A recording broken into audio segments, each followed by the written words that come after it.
What's going on, guys? Welcome to Frank's Media and Reviews, and welcome to the 10th episode of the Physical Media Club. This is the video series where I get to introduce to you guys and have some great interviews from people from the physical media world and the horror community. So today's guest started his YouTube channel back in 2021. With his passion for films and physical media, his channel has grown to almost 11,000 subscribers. If you have ever watched one of his unboxing videos, I swear no one's happier to unbox packages than him. Speaking of subscribers, he's so damn popular on TikTok. With over 100,000 followers, he's giving Taylor Swift a run for her money. Ladies and gentlemen, Jake from Steelbook Obsessed. How's it going, man? Love the intro. It takes time to write those. And usually I'm the one giving them on my podcast. So it's nice to see somebody actually turn the script around and do a little research. I love it. Yeah. I honestly love doing it, man. It's pretty fun. Yeah. So first of all, thank you, Jake, for being on my channel again and doing part of the interview.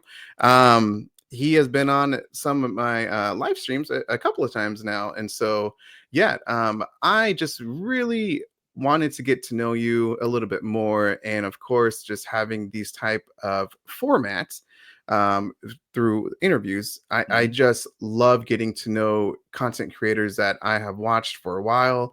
And for you, actually, I've actually started watching you, I want to say maybe like 6 months ago.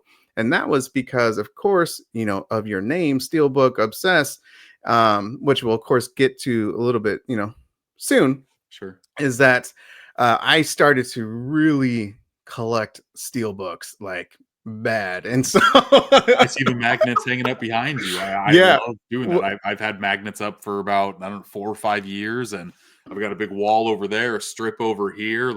We'll get into steelbooks and why I love them so much. But oh, hell yeah. But yeah, you were the reason for this, so I credit it to you on the video, and we spoke about it before, but yeah, so thank you so much for the idea and having that type of video on YouTube. But for people, really quick, just a quick intro to your channel. So yeah, tell everyone about your YouTube channel or just who you are as a content creator. Sure. First. Yeah. You did a really good job. I'm on YouTube and TikTok.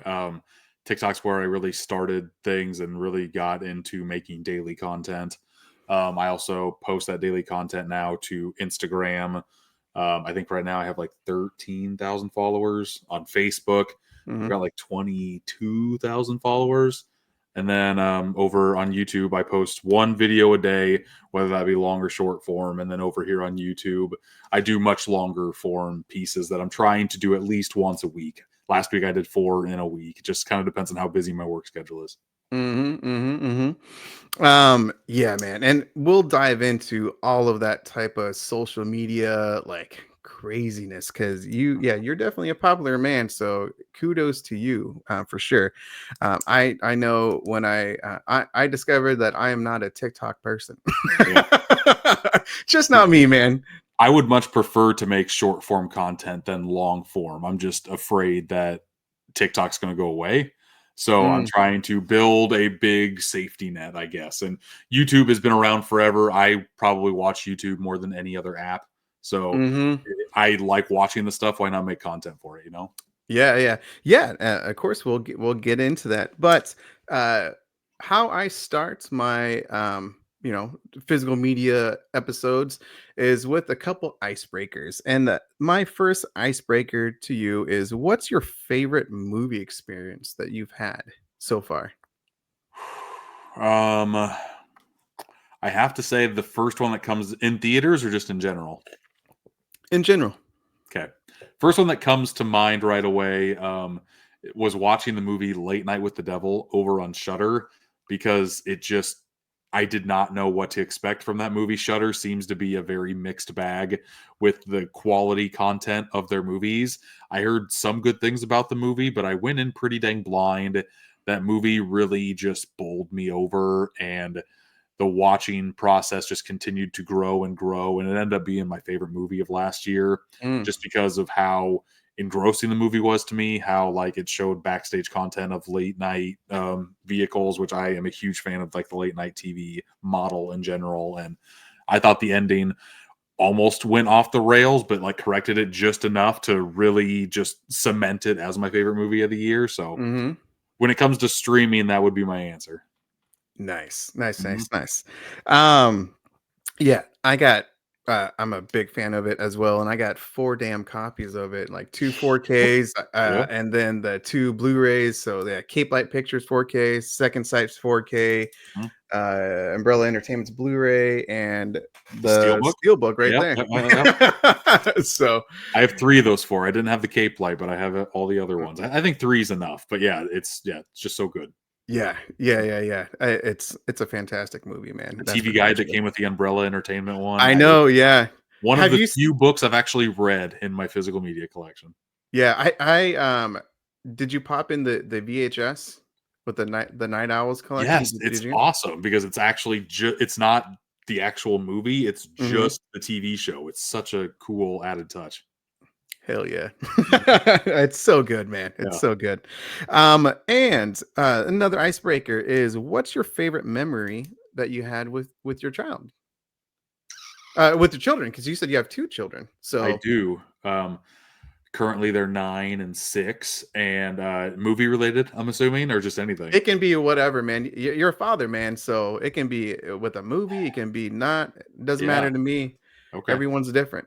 I guess the main thing that pops to my head is that we talked about this a little bit beforehand, but my sister-in-law had twins. They lived in Boston, so I live in Iowa. So we decided to take a car family road trip when my oldest was 3.5, 4, and my youngest was like 1. And it was a 23-hour drive. We'll never forget that. It was just like the drive was one thing. They were fine on the way up, really wanted to get out of the car on the way back. But just like having family that close together and just having kids, both newborns and mine when they were that age, just traveling and having a really memorable trip to Boston, living in Airbnb that we rented for a week. It was just a very fun, magical time. Some vacations are good, some vacations are not as great. And this one Mhm. was one to remember. Awesome. Heck yeah, man. You're right, man. My wife and I have a saying is that when you travel with kids, it's a trip, not a vacation. Yes. And we especially learned that the hard way with again, our first children were twins, and so yeah, our first big trip was Hawaii. Oh my And when gosh. I was going to compete in an outrigger race over in the big island, Mhm. and yeah, man, our trip, our little trip to see the black sands. Again, I don't know if you've been there, but I haven't. I want to. It's on the bucket list. yeah, man, that was like it wasn't that fun of experience. It was a memorable one, but like we Mhm. constantly talk about it because it was like we laugh about it so dang much. Just like screaming kids and like they're just the whole thing just stomping and anyway, it was a good memory, but it was Right. like yeah, yeah, yeah. So anyway, No, I can uh laugh about the trip back now, but at the time, it was just what purgatory is like. It would just never end, man. Oh my god, just yeah. screaming, them wanting to go. Like, no, we're an hour away from home. We're just gonna get home. Just yeah, everybody Mhm. was ready to be home, whether they wanted it to be sooner or later. Yeah, and that's Mhm. real parenting, man. That's how it is. Oh man.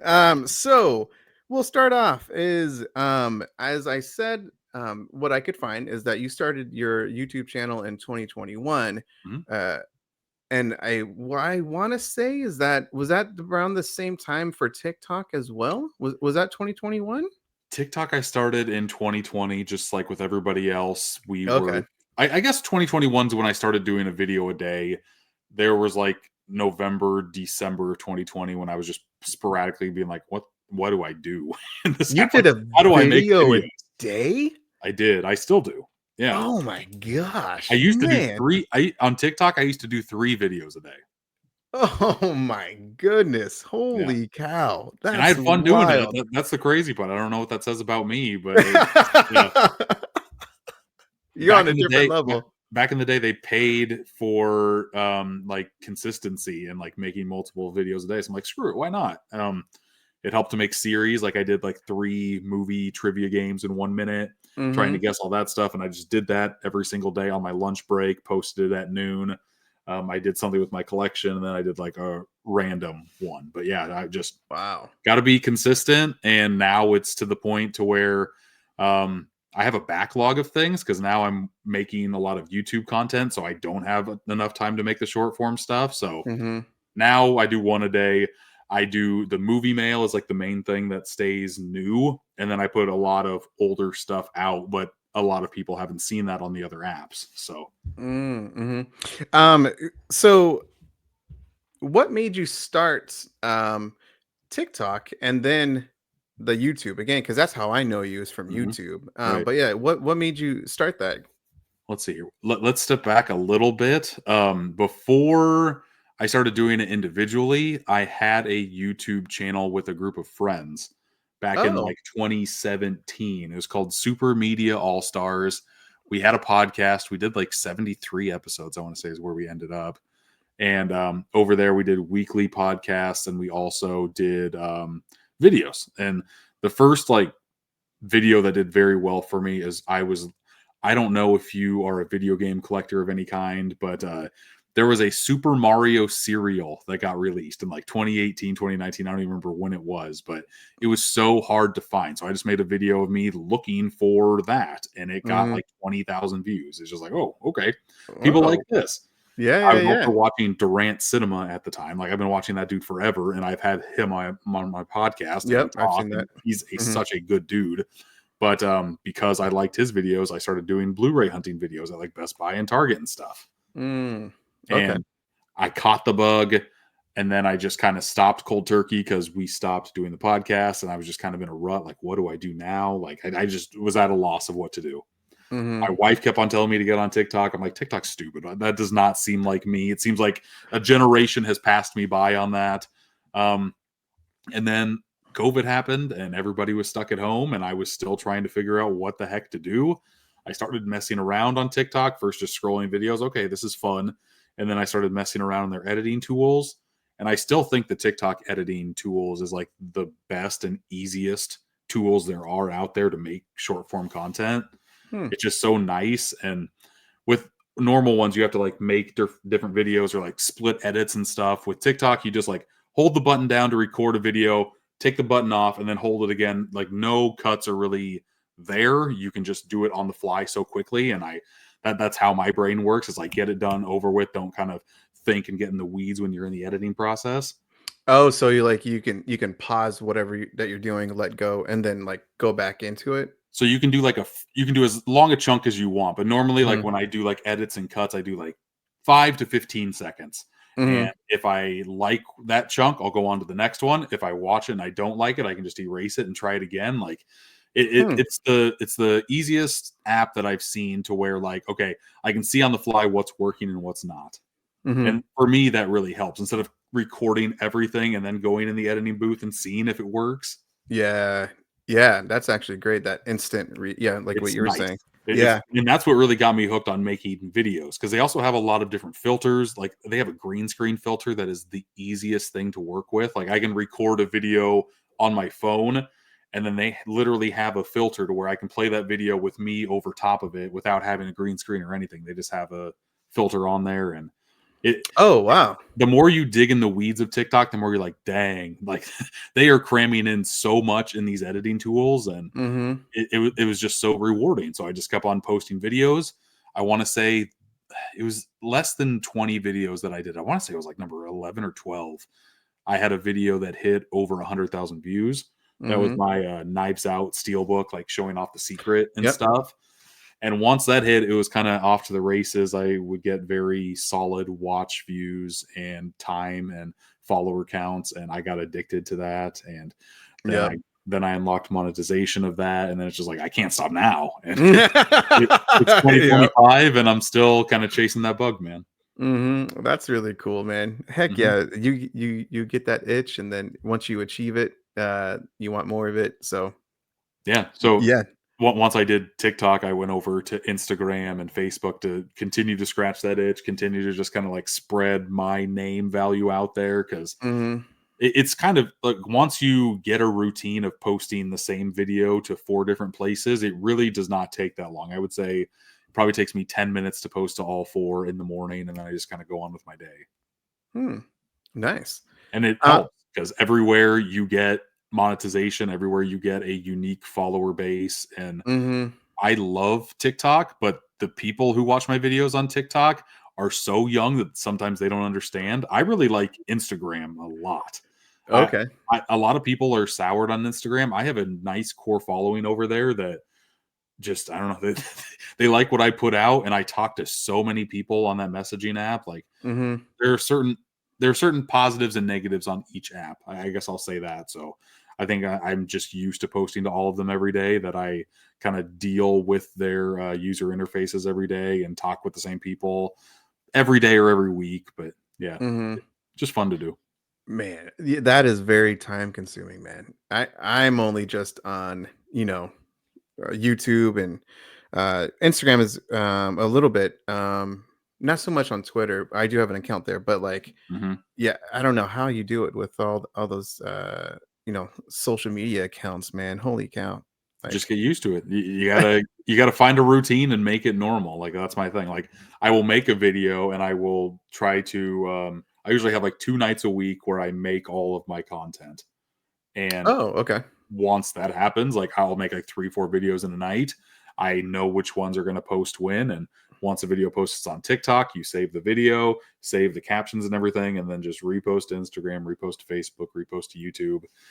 Once I post to TikTok, it takes 10 minutes to post everywhere else. It's not that bad. Hmm. Okay, okay. I'll talk Mhm. to you afterwards. I can get really in the weeds if you want to, Frank. Yeah, no kidding, man. This is gonna be like a 101 type of video. That's the next one. So, Sure. how did you become? How did you have the name? Steelbook Obsessed. Like, were you just like a big time collector already, and then you just thought about that name, or like, yeah. Um, Back with the podcast days in 2017 is when I started my Instagram. And the main reason why I started that, and I talk about it on that podcast, is that I wanted to just catalog how many steelbooks I had. I was collecting steelbooks since 2012. One of my 5 favorite things in the stack is my first steelbook, and I just wanted to see how many I had because I never really counted. I just literally just wanted to take a picture of the steelbook to catalog it for myself, Mm-hmm, and mm-hmm. that's how it kind of grew to all this madness. So I've been posting on social media for 8 years now. It's crazy to Hmm. think like that. I did not really think like that until just right now. So Yeah. Nice, man. Was there a creator that inspired you? Yeah, go ahead. a whole bunch. I enjoy watching the content, and you can't help if you're creating content then be inspired by other people. And a Mm-hmm. lot of those people I've had on my podcast, Boutique Talk, David Durant Cinema, like he's just a so down to earth guy, kind of like you, Frank. He just seems like a guy that you can like go and chat with forever, go to a bar, get drinks with. It's just like once you talk with that person, you're like, man, I feel like I've known you forever, and that's rare to find in this space. Um, Ken is also a big person from Mid Level Mm-hmm. Media. Mm-hmm. I've been watching his stuff for a while, and now I'm doing physical media reviews because I'm trying to find certain ways to make content all the time, and that seems to be a good way to kind of go about that and get my Mm-hmm. 2 cents on the physical media releases out there. If I'm watching them, I might as well do that. Mm-hmm. Um, on the TikTok side of things, B Star Cinema has become a really good friend of mine that I talk to quite a lot. His follower count is crazy. I want to say he's at like 750,000 or something like that. But he has a Wow. very cool collection. He has a very unique take on collecting too, and I've Mm-hmm. just found that fascinating. That dude's a teddy bear, and yeah, Mm-hmm. I like to. I get a lot of people kind of inspire me to do things. Those are the top 3. I could go on for days. I don't know how long you want this Mm-hmm. podcast to be, Frank. What about Instagram? Because again, like you have a pretty big following on there, and there must have been someone to like get you on Um, there. uh, Really the same people that I follow over on YouTube, I also follow over on Instagram. there's no one person that just posts Instagram content that I really just follow there. I feel like YouTube and Instagram are kind of like a 1A, 1B. If you have an audience at one, you should be following them on the other, Mhm. because if you like the videos they're making on YouTube, you should follow them to Instagram because they post different posts. They keep you up to date on news. Um, so that's how I look at Instagram. There's people that I talk to just on the Messenger app in Instagram that I follow on Facebook. It's just a great way to stay in contact with people, I guess. So those are 1 and 2 to me. Those are kind of intertwined. Hmm. Nice. Yeah, I honestly forgot about you or Facebook, man. Facebook was weird. Facebook, one video got like 4 million views, and that's how I got like 20,000 of my followers. Like, that was just such an anomaly that happened that lit. What video was that?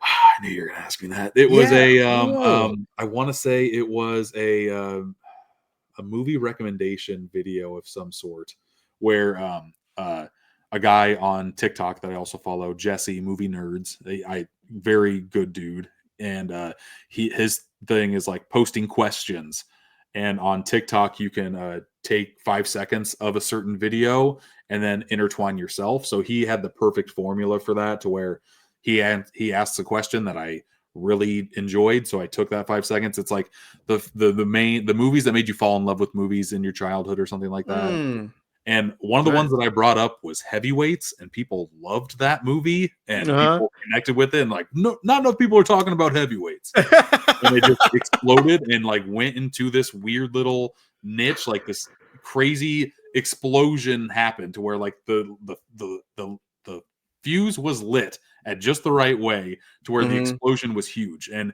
it just continued to grow and get shared. And that's what you're really working for when you make content, especially if you mhm. like put if you put a big amount of effort into it. You're always looking to get your stuff shareable, and the secret sauce was just in that one, man. I can't really explain it.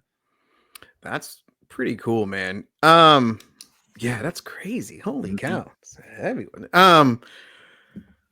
So besides some of your very popular videos, doesn't matter on what I guess how I'm interviewing this, or at least talking to you, is like on Mhm. YouTube, but it kind of Yeah, really just translates through all of your damn social media accounts. Is that what was your I got this moment? And it doesn't have to be, of course, like the popular one.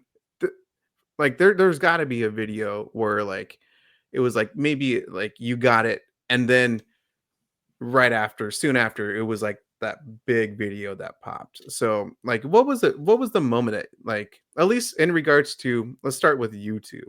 sure. Like, what was the I got this moment? Like, hey, I can do it on this type of platform. Um, well, because my social media following is so big, I am in the position to where studios reach out and ask me to kind of help promote some of their releases. Mhm. One of those releases were all three of the James Cameron 4Ks that came out: the Aliens, the True Lies. Last year, Um, yeah. yeah. So that was the main one, to where I'm like, okay, I have all three of these. I got them like a month before they came out. So I'm like, I Oh, have wow. I have to do something with.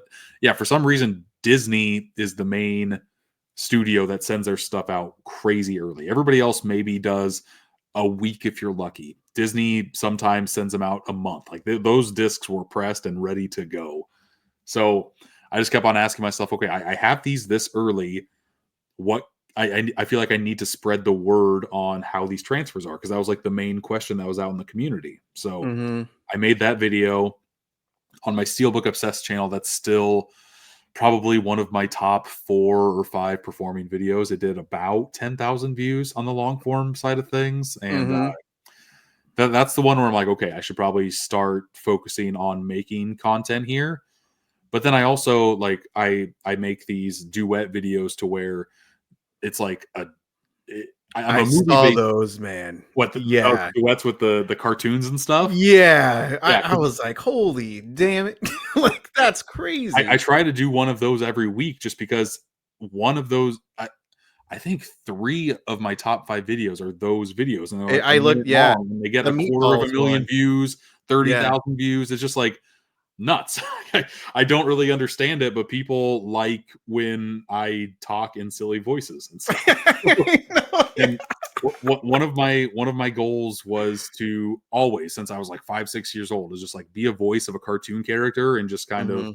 be zany. I've always liked doing it, and I'm like, why don't I just do this? Put my voice out there. Maybe people will see it. And the one with Cloudy with a Chance of Meatballs exploded like Yeah. crazy, man. Yeah. I can actually see that, that type of like what you wanted to do, your dream, and then how it comes out in the Mhm. unboxing. Because that's again, that's how I saw you Yeah. specifically, was from like your unboxing video, and you kind of have that personality, your voice, and everything. Even with Yeah. that, I, um, I'm a big bucket list guy, Frank, and one of mine was to kind of have a lot, like get movie studios to say yes to me. And I'm mhm, like, how the hell can I do that? And the only answer that I kept on getting was like, you got to grow your followers, and then we mhm, can kind of hop on board. And now I'm to the point to where I don't have to ask. People are coming to me to help promote their stuff, and I'm always happy when I open up, like, I come home and there's 6, 7 packages on the doorstep. My wife's mhm. like, "Did you pay for any of these?" I'm like, "No, I didn't." And I'm gonna go downstairs and open them all up and share my excitement with the world, because there is no better feeling than opening up movie mail. It's literally one of the top 5 feelings I have. It's very euphoric. Yeah. Correct. Uh, yeah. That is a great natural high. Mm. Yeah, Christmas morning, I don't know, every week. Yeah, no Great. kidding, man. Mhm. Holy cow. Yeah. Um, I do have to ask, man. You brought up that cloudy chance with meatballs. That one. Do you do those drawings, or is I that? do not. Oh, It's okay. a Again, I all of those videos are edited on TikTok, and it's a duet feature to where I found a video on there. They gave you the option to duet it because they want their stuff to spread just the same. And I make Mm, sure to tag the artist that was responsible for every single one of those that I do, gotcha. just so Okay. they get their share still. But a lot of those don't have voices to them. So I'm like, what can I do to kind of help elevate this great illustration that I'm seeing? Like I can put my voice to it. So Mm-hmm. yeah, something just stuck, and Yeah. again, secret sauce material. Yeah, yeah, yeah. No, it's great, man, because you're you're animated, obviously, with your voice and just your body, and when you do those type of videos, Hmm. and so I can understand like how people gravitated towards that type of content, and so obviously it has worked tremendously for you and all the dang platforms. Yeah. So yeah, definitely, like I said, kudos to you, because I know, like, again, like, yeah, so it sounds like you have a schedule uh when you're recording, when you're posting, stuff like that. Like how, Yeah, like, I post every day a video at like 8 a.m. because I have it depends on what app people are using, but there's a window where people view my content most from like 10 to 12 on Instagram, and then they view my videos at from like 2 to 4 on YouTube. Like I for my job, I dig into analytics all the time, so I do the same with social media. You just kind of got to follow the trends, and I also try to post at least one post a day too, along with the video on Instagram, on Facebook, on YouTube, because mhm, some mhm, people just watch videos, some people just go through the photos, and you want to try to hit as many markets as you possibly can. You got to find a schedule that fits right for you, whether it be super big, super small. If you're looking to start, just start as small as possible. Just give yourself the lightest goal, but continue to hit that goal. And the mhm, snowball effect will happen if you want to grow exponentially. mhm. Since you're on, and again, I just honestly find it very fascinating. Like, we can talk about this whole damn thing. I'm serious, because it's Cool. like, um, it's very fascinating because you got to have like some type of plan, like what type of content you got to make, what's how is it going to hit each different platform, Yeah. and then maybe find like a common middle and then make that type of content again. Because I know for me, um, being on YouTube, like that's where my main focus is, and I'm very fortunate to at least be kind of successful with my channel, being just celebrating a year. Right. Um, and I'm always kind of thinking like what to do. And that's specifically just like with one platform. And so you have like multiple platforms, and so you it's got to be like you got to be like Russell Crowe in a Beautiful Mind. You know how that whole damn thing is, and Yeah, but I was just like you starting out, Frank. I just started on TikTok, and for the first 3 years, I just did TikTok. mm, And then that was kind of stalling out. My wheels were spinning. Nothing was really growing over there. So I kept on thinking to myself, okay, if this isn't working, if this has just stopped growing, what else can I do? And mhm, I would do posts on Instagram and I would do videos on TikTok. And I'm like, why am I doing just one and the other? Why don't I do everything that I create, post to every single platform that I can to mhm, kind of reach out to as many people as I possibly can? And I don't know why that light bulb finally hit, but as soon as it did, I'm like, okay, every day, I'm just going to do this, this, this, and this. And yeah, again, like start small, but continue. If you want to continue to grow, you got to kind of evolve with what you do. And mhm, that still happens to me to this day. Like there's no really set schedule of how things will work or how to be successful or anything. mhm, You just kind of got to roll with the punches, do what you like. Don't just churn to make content because I feel like that usually never works. You got to kind of be passionate with what you do as well. Like when mhm, I first mhm, started TikTok, I would say the first 6 months or so, I just did my collection. I'm like, okay, here are cool pieces of my collection. And then a mhm, couple of those blew up, and then I started doing like, here are movies that I like in my collection. Did like a bunch video, like I was just individually showing them off. Then I'm like, mhm, actually, if you like horror movies, try this, this, and this, like that type of content, and mhm. just trying to go with what you like and possibly what the audience wants to see too. If like you read comments and they're throwing out suggestions, might not Mhm. hurt to go that route too. Hmm. Yeah, man, I'm gonna pick your brain. So yeah, thanks, Yeah. man, and then hopefully not only is this informational for me, then maybe some other someone else who's watching this as well. Yeah. So, I'm an I open book. I try not to hide behind a curtain when it comes to this type of stuff. I have had a good amount of success. I'm still not super like I still look at other people and be like, dang, how can they do that when I'm trying this hard to do this? So mhm, mhm, yeah, I'll tell you what I know, but I still don't know the secret sauce every time. I do what I do and I'm consistent at it, and it's been pretty mhm, good so far. mhm. Hell yeah. Yeah. Speaking of pretty good, let's get into your collecting, buddy. Sure.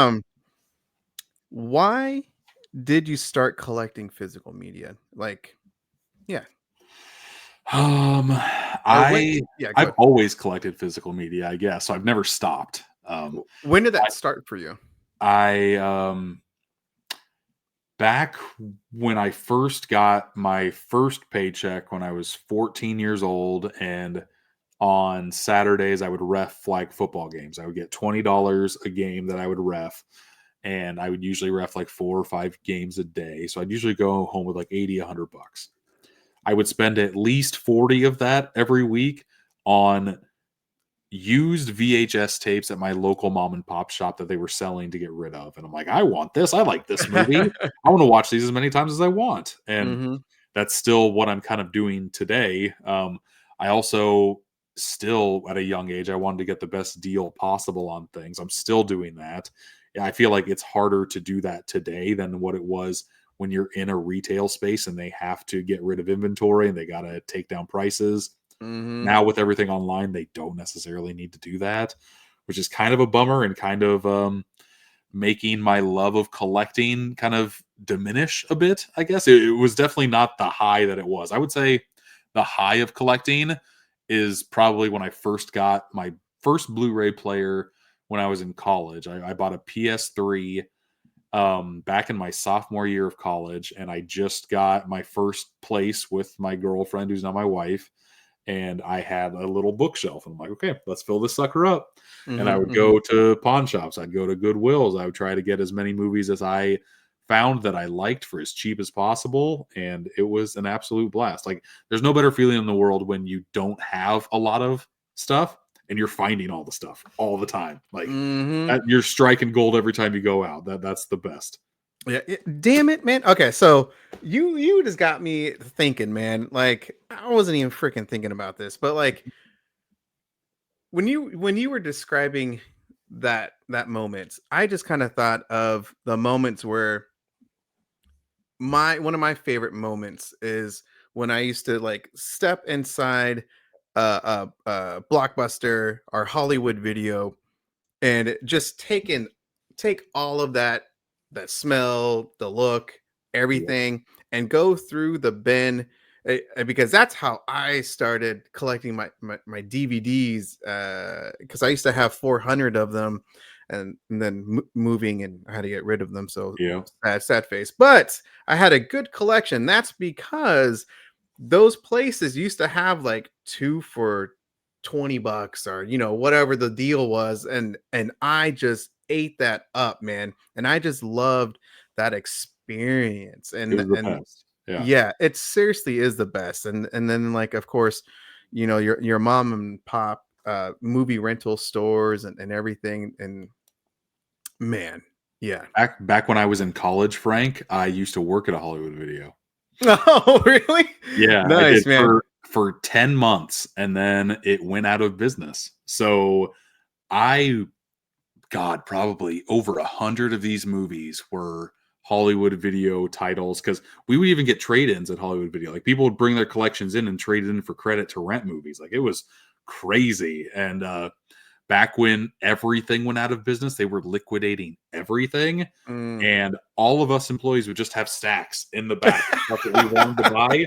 And we Yeah. would grab all the stuff and wait until the last day because the last day was 90% off. Mm-hmm.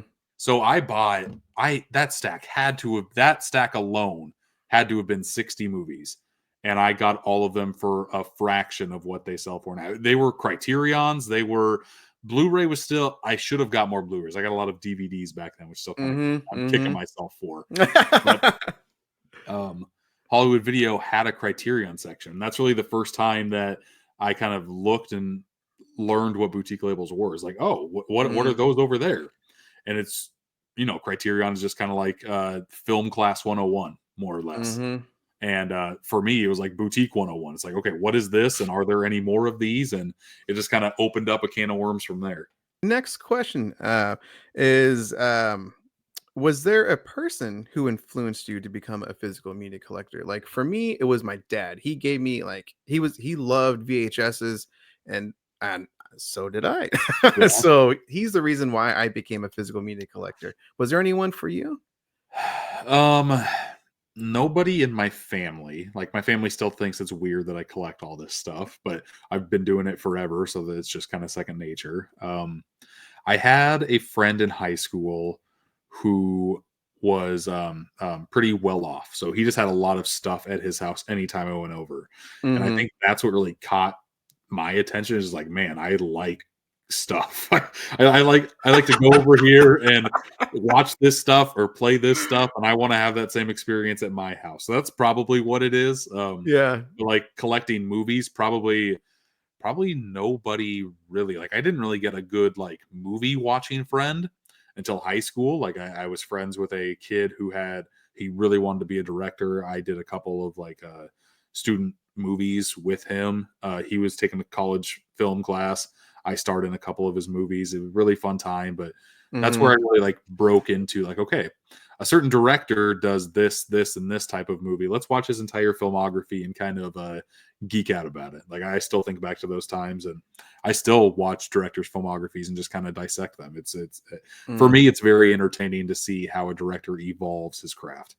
Mhm. I'm not gonna lie, man. I never really watched the special features until like becoming a creator, content creator, Oh yeah, a YouTuber. sure. But I'm kind of kicking myself in the ass because I really wish that I would have dug deep into the special features because some of the special features are even better than sometimes of the movie itself. Yeah, Just like everything that kind of goes into it, and then you get to appreciate maybe the movie a little bit more or just like the actor, the director, whomever you're watching. I've And so I've loved special features forever, Frank. Like ever since I started collecting DVDs, like that was my main factor to switching over from VHS to DVD. We got a DVD player, the player came with 5 movies. One of those was The Mask. I can still remember this distinctly. And there were like stills, there were like actor bios that were on there that I went through religiously just to see, what has Jim Carrey done? What Cameron Diaz, who is this? And Yeah. I think the DVD got pressed in like 98, 99. So it only had like X amount of time, but that was all that I needed. It had a great behind the scenes, like making of little tidbit to it. And I've loved that stuff forever. And that's another reason why I wanted to start doing physical media reviews on my YouTube channel, is because I feel like people talk about the special features, but they don't really break it down, I guess, and go into like details about those special features. And I go over those all the time. And I, again, starting kind of like evolving with your craft and stuff. I did X amount of physical media reviews, and now I've kind of split that into 3 different sections to like 3 things that I care about the most when I watch my movies or when I buy a movie. That's the TNA effect, the transfer in audio. That's the packaging, and that's the special features. Like those are like the main 3 points that I rank all of my reviews on now, because those 3 things kind of equally matter to me a lot. Yeah, that was recent, if I remember right. That was your first one was the Wicked, or not the Wicked, but It Wicked. was, yeah. I've only done a couple so far, but I'm going to do it here on out for everything, and it might take me a little bit longer to get through all the special features. I just got done. Like I watched You're Next from Lionsgate Limited, and I watched the movie, but it took me 2.5 times as long to go through all those special features, man. But I want to be as distinct as I possibly can, and when that video is out, I will feel no need to add anything extra to it. Nice. Mm-hmm. Speaking of nice, man, I gotta ask. Of course, I gotta ask. How Mm-hmm. big is your collection, man? 'Cause- That's so I was part of a Kino Lorber series where they tell you to like talk about your collection and stuff like that. I gave them a number, and on my app it's easy to tell. 4Ks and Blu-rays combined, I have 3,047 titles. But I also have 500 DVDs back there, and I also have about 400 to 500 VHS. So I would say the number is closer to 4 if you count everything that I have, and I'm getting pretty close to max capacity here. I don't want to take over my entire basement when it comes to just physical media storage. I was gonna ask you, man, because recently, for me, I hit a milestone, which is something that I'm very proud of, and I couldn't believe it was. Uh, I got my 1,000 4K, Yeah. and of course, like all that takes space, and so I was thinking, what the hell am I gonna do? And so, yeah, like for you, man, you said you're getting close to hitting that. So, I've gotten very creative, and mm-hmm. like I've had to split my collection into sections that I didn't think I would necessarily have to. Like, I do like collecting boutiques, but that love really has evolved in the past couple of years to where I have a big boutique wall in the other room that's like right behind this wall. Oh, really? So it's like a boutique wall, a lot of VHS that I love, and then like a kids VHS section. That's all in there. And then like a video game nook. Like it's all over the place in there. The Yeah. longer that I collect for, I know I have this big wall behind me. This is A through P, and then R through Z is in a let's see if I can spin this. Is in another wall right there. Oh, okay. So that's how my collection split up right now. But I know Yeah. the longer I collect, I'm gonna have to pick and choose like what I put where. I guess I Mm-hmm. got the VHS are gonna have to go, and I'm gonna have to put up another one of those Amazon shelves, the Atlantic shelves, and it's just gonna have to grow and expand. Or I can make these homemade ones again. They're fun and I love to look at them, but they're kind of a pain in the ass to put up. I don't know if I want to do that for a 4th time. Yeah, holy cow, man. Well, definitely good luck. And yeah, man, it's crazy. Speaking of crazy again, Mm-hmm. I want to talk about your top 5 favorite pieces. That could be obviously up to you as the individual. That can be very Mm-hmm. sentimental. That can be just like a badass release that you just want to talk about. All up to you, buddy, man. So let's have at it. So, I have like a top 6. Like one of them is a very sentimental pick, and that's why I'm adding this one. But the other Nice. ones, these could change daily. But right now, like these are the ones that came to my head immediately when you asked me to Mm-hmm. pull these. Mm-hmm. The first one, sentimental pick that I'll show off here. The first Steelbook I ever bought was for Django Unchained. Had a great time seeing this in the theaters with my wife and my brother and sister-in-law. That opening weekend, it was such a blast that I knew I wanted to buy this opening weekend retail, I guess. Mm-hmm. When the Mm-hmm. movie came out on Blu-ray, I needed it in the collection. Nice. Is there anything on the back? You got to show it all, Just that, baby. yeah. There No, we. I'll show off everything. Yeah. Ooh, that So looks I nice. was just strolling through Target. I just randomly went to Target and I saw this on the shelf compared to what the normal Blu-ray was. Mm-hmm. This popped like crazy. So I'm like, yeah, I'm gonna get that. It was the same price, I believe, too. I don't even think it was any different priced. So grabbed this. It was a Target exclusive. I still like simplicity when it comes to my steelbooks. Like the artwork to me on steelbooks is king, and the main reason why I started collecting them in the first place is just because packaging, like you can't really replicate this with regular Blu-ray packaging. Mm-hmm. Love it so much. It also came with a bonus disc, which is just like a Comic-Con exclusive panel or something like that. So Oh, okay, okay. that was kind of fun. I just kind of crammed that in here, but this movie's still my favorite Tarantino movie, so I knew I wanted to kind of Mm. have a great uh, edition of it in my collection, and that movie needs to hit 4K so bad. I'm chomping at the bit for I want to say Lionsgate has the rights to it, Oh, so it'll dude. get like a Kill Bill, a Jackie Brown Steelbook, and I cannot wait to see that day. Yeah, that would be nice, man. Lionsgate is my favorite label for a studio label, I would say, like with their steel books, man. They got me hooked, and that's part of the reason. So thank you, Lionsgate, because man, that's how I became pretty obsessed with, obviously no pun intended or anything with steel books. It's Yep. because they're so beautifully crafted. The design, they're very thoughtful, they're movie centric, and so, and like even with the Kill Bills, like volume 1, they're, with Lucy Liu's character, with the sword, you remove it and Yeah. voila. And so, and then with Daryl, with volume 2 with her eye, Eyeball. Yeah. yeah, just unique touches that make it very cool, that makes you want to like show it off, right? Correct. Yeah. And No, so, there are other companies that do slipcover steelbooks, but nobody does a slipcover steelbook like Lionsgate. They put so much love and care and attention to detail in mhm, every ounce of their releases that I have loved them for a very long time, and I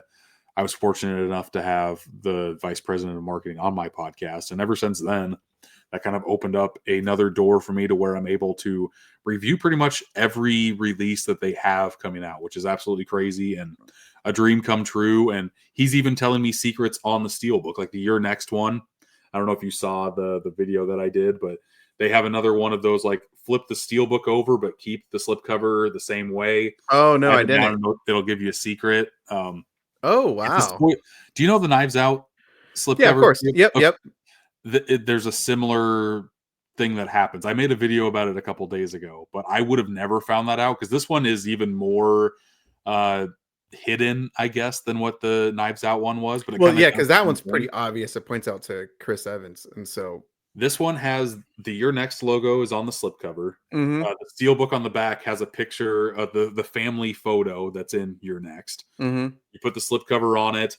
The blood of the Your Next logo covers all the people that die.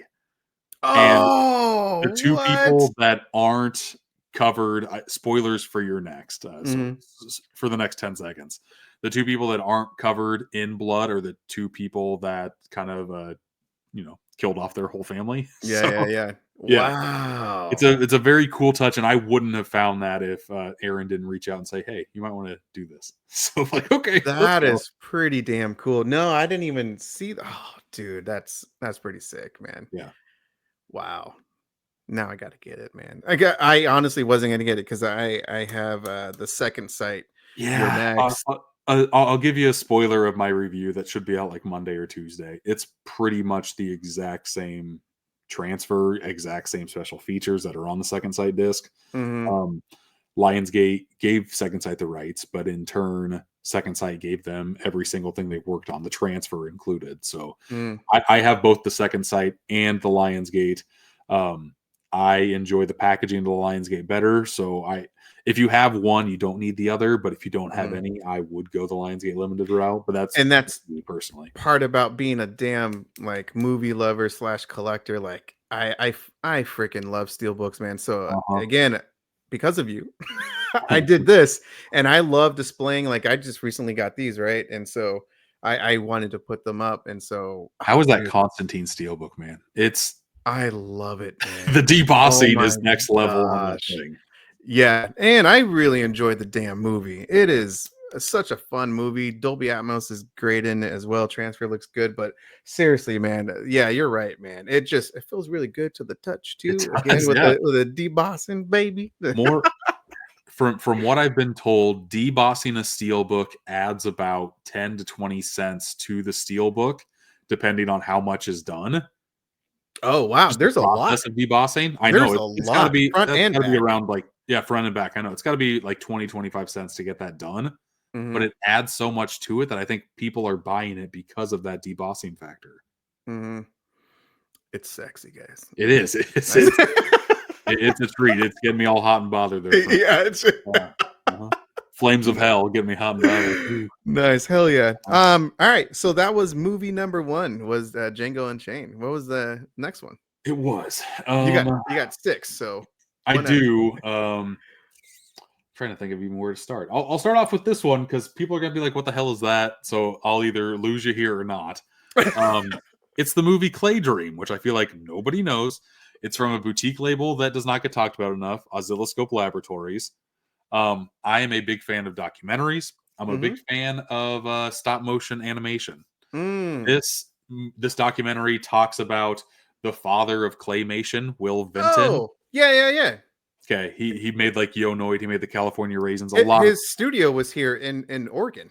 It was in Portland. Yes, yeah. He's well known here in Portland. This is it's his entire life story, including the brutal end, which I do not want to talk about because I did not know what happened to like Will Vinton Studios. You might, fire. Yeah. In flames. It all friggin' went. That and then what? Do I want to spoil it here? No. I kind of I want to see it, man. Okay. I didn't. Okay, I'm writing this down, man. Okay, no, yes. Please add Clay Dream. And I'm not only showing this off because of the documentary. Yeah. One of my favorite things about physical media, and when it's done right, it's done perfectly. On the special features, this has every single piece of like animated movie, like short form movie that Will Vinton's ever done. Like this has 20 different movies on it. It's the best. Yes. So you watch the documentary, you learn about the man, you see snippets of what he's made, and you can do more research for yourself and watch every single short video that the man has made. It's such a cool piece of special feature content. My favorite of the year when it came out a couple of years ago. I've never seen another person talk about this movie. I've never even heard about it. What the hell? Documentary is phenomenal. Special features you will dig into and spend more time watching those because they're not short. Like some of them are like 3 to 5 minutes. Some of these are like hour videos, and it's so good. I cannot gush about this enough. Okay. Clay Dream. Yeah, damn guys. Okay, so really quick, man. The packaging here, Oscilloscope is just cool when it comes to their packaging too. They're just kind of unique. They use cardboard recycled material, good for the environment. Oscilloscope was made by one of the Beastie Boys, Adrock, who passed away. Just yes. Wow. Not enough people are talking about this, and I want to spread the word. Yeah, holy crap, man. Okay, so for the older people, I'm an 80s kid, man. So 80s, man. Claymation, the California Raisins were so damn popular, man. I have such great vivid memories just with that. And then Better Off Dead. that's a little bit of claymation. Did he do that? Did they do? They had to do that because it looked very similar. I don't think they did Stylistic way. that. No, Really? It looks so damn. somebody from Will Vinton did the stop motion animation for Pee-wee's Big Adventure, the Okay. transformation scene. You know, the head that kind of goes like this. Yeah. Oh man, and then the Mark Twain. That's for sure. That's on there. That's on. That's for sure. I remember that when I was a young kid. Oh damn. Right. Jake, man. Okay, it's man. not expensive either. It's like Really? $20-$25. Yeah. Okay. And there's so much crammed in there. Like, I guess if you're a fan of the main, if you know who Will Vinton is, you need to watch this. Okay. I'm getting that. Sorry, guys, man. I didn't know you liked claymation. That makes me even more excited that I picked it. Yeah. Hell yeah, man. Again, like growing up here, and at least in Portland, like that was a big thing too. Sure. So, oh man, you might know what happens at the end, but it completely floored me. Like what happens to his entire empire, and it's just like, oh god, it makes you look at another company that I love in a different light, and that's all I'm going to say because I don't want to spoil a damn thing for you, Frank. Yeah, I probably know who you're talking about, man. Oh, okay, Clay. Damn it. Okay, that's a fantastic. Okay, sorry. Go ahead. Next one, man. Okay. Well, the rest of these are kind of more well known, I guess. And a lot of these are beefy sets. Like normally, I don't need more beefy sets in my life because it just takes up more space in the collection. All of these to me are well deserved. I'll start with a couple Steelbooks and end with a couple of different box sets. For my favorite movie of all time, I wanted to make sure that I had a nice set to go along with it. This is the Film Arena box set for John Carpenter's The Thing. I own 10 different Steelbooks of this damn movie. Oh, wow. And this one just has so much. It's a beefy guy. This is not shining through. The lenticular on this pops like one of my best lenticulars I have in the collection. The Steelbook is the Best Buy exclusive, just the one with like the two heads. Oh, okay. Yep. One. But it has I gotta pull this out. Sorry, because no, you're good. Not only does it come with that Steelbook, it also comes with a magnet of the original poster artwork. That one's popping through better. That 3D effect on there. Yeah, you can see the more it's just the original. Steelbook on there. I wish more companies would put magnets on their releases. Like I wish that Major League started a trend with throwing those little ones on their Steelbooks because I don't know. I love it. You have a Steelbook, throw fucking magnets on it. Like it's not that hard of a concept. It's just a cool thing to do that you can't do anywhere else. But for me, this is my favorite premium edition that I have. Either this or Zack Snyder's Justice League. One of the two are up there, but this is sentimental value because it's my favorite movie of all time. I got to get that Steel. I don't have the thing Steelbook. I need to. It goes for like a pretty penny now too. I know, man. That's something I'm kicking myself. So hopefully someday I'll get that. I recently got this one. This is the Cape Light Pictures Blu-ray box set, and also comes with the prequel. Oh sure. The prequel's right there. Mill Creek came out with a great Steelbook for the prequel of The Thing. Have you seen that one? Mill Creeks? No. I gotta get it. Just a second. I got it's like literally. Hell yeah, man. That's what I'm talking about. Well, okay. You haven't seen this sucker, Frank? Oh no, the sleeve and you take it. Oh, dude, it's so beautiful. Yeah.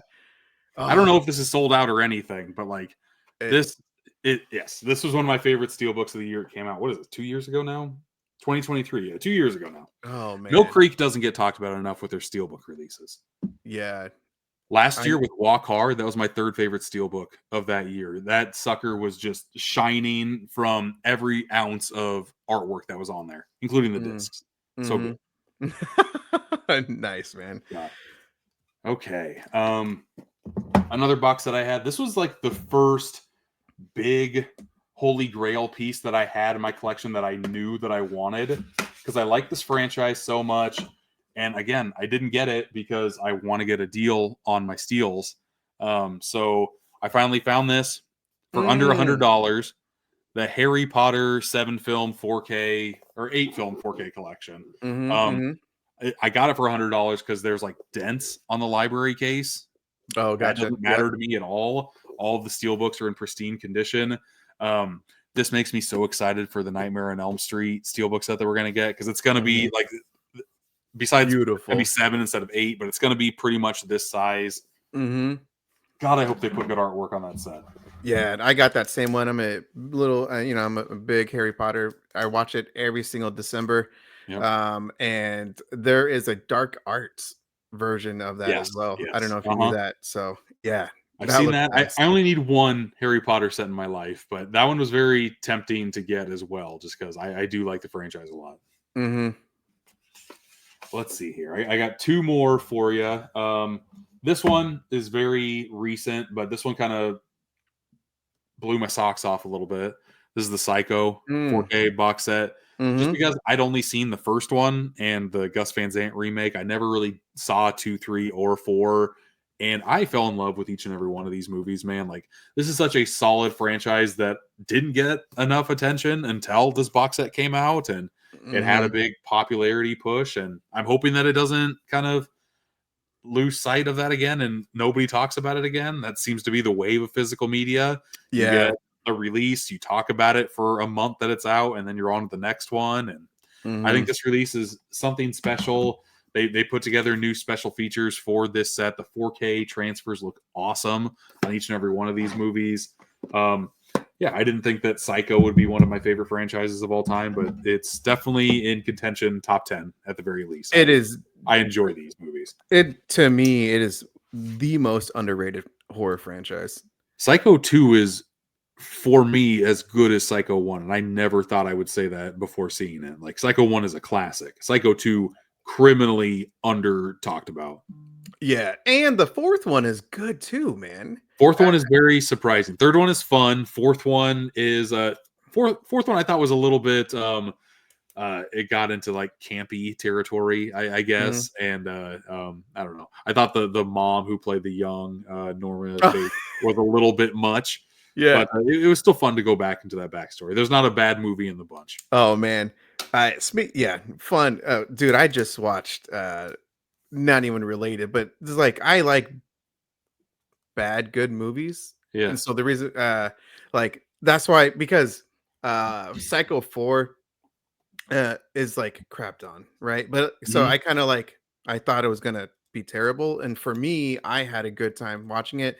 And I recently, the reason why I kind of brought up good bad movies, or bad good movies, I should say, is I just watched the Nail Gun Massacre, and so Oh, I don't know sure. if you, From yeah, Vision? Yeah, the 4K. yeah, Uh-huh. yeah. That is a bad but very good, entertaining film, and I was like, hell yeah. Sure. I'm a big um, fan of the first Suicide Squad because that movie is so insanely stupid that I fell in love with it. Like, everybody hated that movie. I'm like, this movie's just a fun, dumb time to turn your brain off with. yeah, and sometimes those are the best. That's for damn Absolutely. sure. Sometimes you just need a good laugh, even if it's not meant to be funny. It's just like, Yeah, fun. exactly. Yeah. And you said you had one more.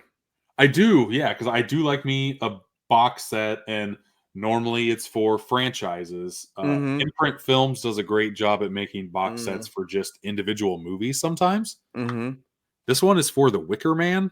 Oh, This damn. sucker is a thing of beauty, and What? the coolest thing about it is that when you open it up, you have 3 different covers in here, 3 different cases, and Mm-hmm. they have 3 different cuts of the movie. Like, this one has the theatrical and director's cut. I actually gave my friend the final cut because I have this steelbook, but Mm-hmm. the other one had the final cut on there. And the third one has a whole disc of special features, and there's also the soundtrack on here, I believe, I too. did not know Imprint Films did that. Yeah, I got the Studio Canal limited edition of The Oh, Wicker sure. Man. Yeah. Yeah, and that's freaking a great. That's one of my favorite Like, sets right there, man. another great steelbook from Lionsgate. It just stinks that Mm-hmm. there's only one cut of the film in here. So Yeah. I wanted to have this because, of course, Wicker Man in 4K looks gorgeous, but Mm-hmm. I wanted to make sure that I didn't lose the other cuts of the film because I like the theatrical version more than I do the final cut. Mm. But I will probably watch this because the 4K does look pretty damn good. Yeah. Oh man, that is one of the best damn films ever. Oh, The first time I watched Wicker Man, it blew my socks off. I'm like, I did not like. I saw Midsommar before Wicker Man, and so that did I. he takes so much from this movie. It's not even funny. Yeah, yeah. It's basically Yeah. identical. Yeah, And yeah, it's yeah, so yeah. creepy with like the songs that are playing in the Wicker Man. Like, I don't know. There's something about it. It seems very unique in the horror genre for sure. Hmm. Yeah, I love it, man. Oh, damn, such a good movie, man. Good. Um, so little question right here. Yeah. Um, let's go. Thoughts on the physical media collecting as it is now and the importance of it in 2025? Um, a lot of people always go to you want to make sure that you have the content that you love physically because you never know when it's going to be like taken from you or kind of altered in any way. That stuff is nice and whatnot. Like it's great. I don't think the alteration of content is going to happen that rapidly, that often. Even like the French Connection is like one of the main ones that I can think about that like really altered stuff enough to where I was happy that I had it physically. Mm-hmm. But for me, I'm such a creature of like there's not a lot of things that bring me joy as in like finding a movie off the shelf, pulling it off, opening the disc physically, popping the disc in, and exploring that disc from watching the movie to going through the special features. Like, there's not a good way to do that any other way. Especially like if you watch a movie on any streaming service, you just watch the movie and that's it. If I watch the movie, I want to learn as much as I can about the movie afterwards. And there's no good way to do that as soon as you're done watching it on a streaming service. You can look on YouTube for video essays or whatnot, but Mm-hmm. for me, the main reason why I like physical media is just because it's a one-stop shop for whatever movie you're watching. You can just learn as much as humanly possible. As much as pressed on that disc, you will get a lot of good, juicy details from it. Mm-hmm. Mm-hmm. What's the 4K movie that changed your perception, or maybe if you had one, of the format and made Um, you want to collect yeah, 4Ks? I had a 4K. Um, I collected a lot of 4Ks, and I had a 4K player with my Xbox Series S. Mhm. But I, the day I got an OLED, and I popped in two movies that same week. It was Willy Wonka and the Chocolate Factory, that 4K, the 70s version. Mhm. That movie pops like crazy. That movie did not play like it was 50 years old. That movie looked like it was made a lot later than that. And that's what floored me with like, oh, okay. Uh, this was not what it looked like when I was watching it on just my LED or not LED, just the old 1080p TV that I had. Mhm. Um, the other movie that I watched was the Second Sight Films 4K of Drive. And that's where like I in my basement there are no windows whatsoever. It is just pure darkness. Mhm. And on the old TV that I had, it was backlit, but you could see like the light bars behind it. Always drove me nuts because in a dark scene, it was never really truly dark. It was still like lit up from those two bars. Mhm. Yeah. With an OLED TV, every single pixel is individually lit up. So when it's complete darkness in here and it's a dark scene, and just going through the just downtown streets in the movie Drive, that opening sequence with the song playing Night Call and like Mhm. the drive just popping up like that blew me away. Just having the bright lights and the dark cityscape combining and blending into one blew my mind open. And ever since then, I'm always trying to find 4Ks that absolutely pop. Your Next is a very solid one from Second Sight too. I Mhm. would say out of all the boutique labels, Second Sight probably consistently does the best 4K transfers. I'm usually floored by anything that they put out because it always looks so crispy and good. Mm. I've been along with them. For me, Warner Brothers, man, like Yeah, they're really good too, they're aren't they? so damn good, man. Oh my gosh. Um, what? Well, what are your give me your. Might be a tough one, man.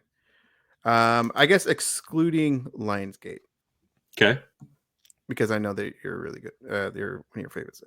Sure. Give me your top 3 boutique labels and a favorite movie from each one. Second Sight and Drive. That's an easy one to do. Okay. Arrow Video's up there as well. I'll do my Psycho set just because that's close to mine. I don't think that hard about it.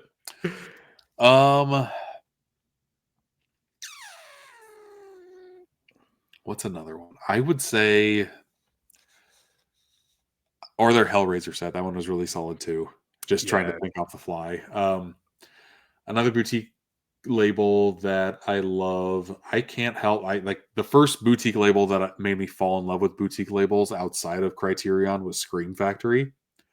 And even though I feel like that boutique label has lost a little bit of its luster the past couple of years, just because they don't seem to be as passionate as what they once were. I still remember popping in the Blu-ray disc of The Thing, again, my favorite movie of all time, it having that making of documentary on there, which was like 80-90 minutes all on itself and had so much informative tidbits in there. They had new interviews on that disc too. I feel like in its heyday, Scream Factory was really putting the most effort in on both making great transfers while also putting great special features on the disc. So to me, it was just a nice 1-2 punch. Yeah, Scream Factory was my first boutique label, man. And I fell in love with them when I got that Friday the 13th set, man. I was just blown away. Oh my gosh, man. I got to bring up Umbrella too, though, because their box sets, like their packaging right now, is second to none for me. Yeah. I agree. Like they opened up a lot of new eyeballs with that Super Mario Brothers box set that came out last year. And I think ever since then, like they're because I've been partners with Umbrella for 3 years now, somewhere around there. And they've come a long way in the past 3 years. I think where they're at now is such a solid. Everything they put out is high quality, and sometimes the weakest part is the transfer of their movie, which is kind of unfortunate.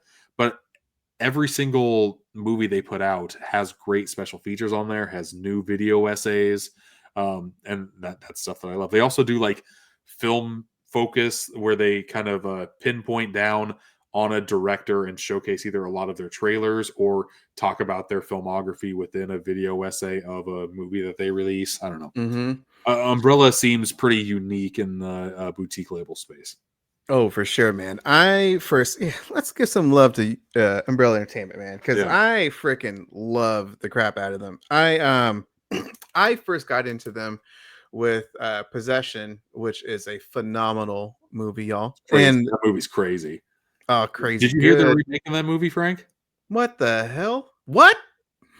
Okay, last I heard, this was back when Smile 2 came out. Parker Finn is set up to direct it. Okay. And God, who was there's no female involved, but I want to say Robert Pattinson was signed on to play the Sam Neill role. He's a very good actor. He is. So, but what? I know. That movie to me is perfection, man. That movie is crazy. That movie is insane. Like half the time you're like, what the heck is going on here? Yeah. Which I feel like Parker Finn could probably do. I didn't like the first Smile, but I liked Smile 2 quite a bit. So I feel like he might have a sense to kind of rein in a couple things, I guess. I don't know. I love the ending of Possession. Oh, dude. Yeah. That kind of came out of nowhere. I'm like, oh, okay. I'm back in here. It's so freaking good, man. So I collected them and that one and Talk to Me. I got both of them together. Yep. And I didn't get like the hand statue one. I just got like the collector's regular edition. Sure. And I just simply loved the packaging, of course, and just the artistic style, the design to them, very again, film centric. And I absolutely loved it, man. And that got me hooked with collecting them. And one of my favorite pieces, I normally have it in the back I don't see it. Is Audition. That's like Yeah. that's one of my favorite horror movies. And the one that I'm trying to get, and again, because I started collecting physical media, I started collecting movies again pretty late, like in 2019. But Mhm. I'm trying to get Razorback. Oh, yeah, Um, that's a big box set. That's got, like, the yeah, whole novelization on hardback. yeah, because That yeah, it's if crazy. I remember right, that's their first 4K Yes. that they Yep. went into, and so that to me is something special that I want, because it's a label that I my favorite boutique label is Second Sight, Sure. but second favorite I would say just everything, it would be Umbrella Entertainment. And so for me, I think it's really important to as a collector and as a fan of that label is to collect Razorback. And so Yep. I'm hoping, hopefully someday, that's part of my holy holy grail would be getting that, man. So Second Sight came out with a box set of Kids, you know, the movie Kids from Larry Clark? mhm, mhm, Not only does it have that movie in it, which I feel like is a special, like, time capsule of a film of the early '90s, it also has the documentary that was made in 2019, which follows that entire cast again. It's like a full-length 90-minute documentary. I want like, They Were Once Kids, I wanna say was the name of it, oh, and okay, they did not need to throw that in there at all, and there's other supplemental materials in those mhm, special features, and to me, that box set is like, okay, they're putting a lot of love and care into the artwork, the packaging, the special features of it all. Like, you can just tell, like, they're doing something a little bit different in the physical media mhm, realm. mhm. Would you say is Umbrella Entertainment like your favorite boutique label? Um, I would say packaging wise, they're my favorite boutique label. I feel like every one of those collector's editions that they come out with are Mhm. great, and they're so low pressed. Like, a lot of them are less than 1,000 copies. 500. Yeah, the Yeah, Razorback is only 500. That specific like collector's edition. Yeah, dude, seriously, it's like you got to jump on it, man. right. What's your favorite one overall? I would say an overall package would probably be Second Sight, because they Second Sight is so good at making the best transfers. Like, every single 4K that they've come out with, I've never been disappointed with. And Mhm. then they're also really good at making new special features. Like, those are two of my three favorite things. I'm not a big fan of their big box set packaging, but I Yeah, yeah. do like just their here. I have the Year Next one right here because I'm going to do a video on it. I'm a fan of just their normal standard cases because they're a little bit more beefy than a Blu-ray. Like, they look nice together on a shelf with everything else. Mm, I don't like their box sets with, like, the jewel cases that kind of open up. I'm not a fan of those too much at all. But this is great. All I want is the disc, really, because everything mhm. on the disc is perfection when it comes to their 4Ks. My only gripe, the region B of it all. I wish that I have the Blair Witch Project, but I only have one region B player in my house, so I haven't seen that documentary yet, which I've heard nothing but phenomenal things about. It is so damn good, That's man. what I've heard. Yeah. Oh my gosh, man. Yeah, you oh man, you gotta get it, man. Get that I region have free it. play. Yeah, I just No, need to watch it. Yeah. yeah, the region free player, man. Dude, so um I guess one, because yeah, man, talk about physical media. I would say, what is your, and then I want to talk to you more about films because we Sure. all are film lovers, man. I can talk to you forever, Jake. As a physical media collector, a big one. Mhm. What would you like to see change? Like, because there's some concerning things that we talked about in the live stream, just not too long ago. But like, what are some of the things that you see that's kind of concerning, and hopefully that will change for the better? Because again, the goal is to grow physical media collectors, right? And, Yeah. and so, yeah, man, I'll let you kind of take it away, man. Well, I don't wanna get, like, Debbie Downer on everybody here, No, but man, they all know me, man. I'm up front and everything, so have at it. I love collecting physical media, but I feel like we are at the high point of what collectors want in physical media. I feel like the longer things go, we're not going to be able to get a lot of new collectors on board because it's not in retail. And if they don't know places to look for this stuff online, I don't know how they can kind of feasibly keep on pumping out titles the way that they are right now. Mm-hmm. So I don't know. I don't know about your kids, Frank, but if you give them the option to watch YouTube videos or watch a movie, my kids 9 times out of 10 will just want to watch YouTube stuff. They don't really want Really? to. They don't really want to go and sit and watch a movie with me. Like we watch movies every Friday, and that's really about it for us. Like they just want to kind of watch either shows on Disney Plus Mm-hmm. or YouTube content, but they don't really want to sit down and watch like a 90-minute, 2 hour long piece of entertainment. I'm very fortunate then, because like, yeah, my girls, I don't know, maybe it's because they've seen me, but like they know like I'm passionate about movies, and so like going to a theater, we almost go to a theater almost every week, maybe every couple weeks for sure. Sure. And then watching at home, like again, we have like a weekly movie night, Yep. which typically I want to say is on Sunday. But yeah, my kids, like, I almost cried. Jake, man, I almost cried, man. Now let the So tears flow, Frank. It's all good. no, my man, oh my god. So like seriously, my oldest child, again by a few minutes, she I almost brought tears because it was Harry Potter, right? She's a big Harry Potter fan, and she wanted to choose the disc instead of watching it on HBO or That's good. Max. That's good. Yeah. And Jake, dude, I almost fucking cried, man. I was Yeah. like, oh my god, oh.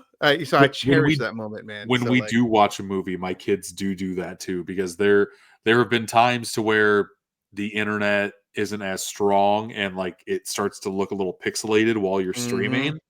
Not only does that drive me crazy, that drives my kids crazy now too. So they mm-hmm, aren't going to take up with that BS. They're not going to even take the risk of that happening when we watch a movie.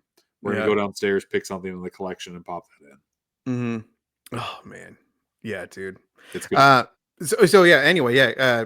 Continue on. Sorry, I just said like I had to say that, man. Yeah, state of physical media. Is that what we were talking about? Yeah, just like Yeah. some of the things that you seem that's kind of concerning, but then also like what are you hoping for? Something, the things to change in 2025, because we're early into 2025, We right? We're in are. February, Yeah. so I think pricing is a big concern right now. mhm, Again, with retail space, they had the option to liquidate things on clearance to get rid of things that weren't selling so they could bring in new stock. When you are just talking really online, they kind of run into that problem, but they don't run into it as frequently as mhm, your average everyday retail stores. So I feel like pricing is going to stay relatively high, mhm, and there are tariff reasons why that might get even higher. And I feel like we might price out some collectors out there because there's only X amount of expendable income. Of course there is. When I started collecting, I liked getting stuff as cheap as possible, and now there's not a big reason to wait when you're getting physical media online because it's not really going to go down in price. You could do like Vinson sales because I never buy anything new with them because they print so much stuff to where like if you wait 6 months or a year, Vinegar Syndrome titles will be cheaper. You might not get mhm, a slipcover with it if that's a big thing to you, but if you just want the disc, you can get stuff at a cheaper price if you wait. But uh, a lot of the other boutique labels, like they don't really have super sales, and when they do, the prices aren't really that great either. They're not that much of a savings, so I yeah, would say the thrill of the hunt is really gone for me. I loved going to retail stores. I loved going to see getting Blu-ray Tuesday at Best Buy in the heyday of Steelbooks was a thing of beauty for me. I wish you could have been there, man. I wish, man. Yeah. Like back when Marvel was really pumping out great movies, like the Mhm. first um, God, do I still have that one over here? Have you seen the Guardians of the Galaxy Steelbook? The one that looks like a tape deck?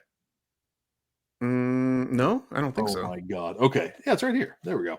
I this is the first one that I waited in line for to get it opening day because every store only had X amount of stock. But this sucker, I'm a big sucker for a conceptual steelbook. Oh, whoa! This is What? it. Like, it has embossing, debossing. Is that a Best Blu-ray? Buy Blu Yeah, it's a Blu-ray, Well, but I've no, no, never no. been rid Yeah, Yeah, no, no, no. That's cool though. Because was this before like 4K was like a thing?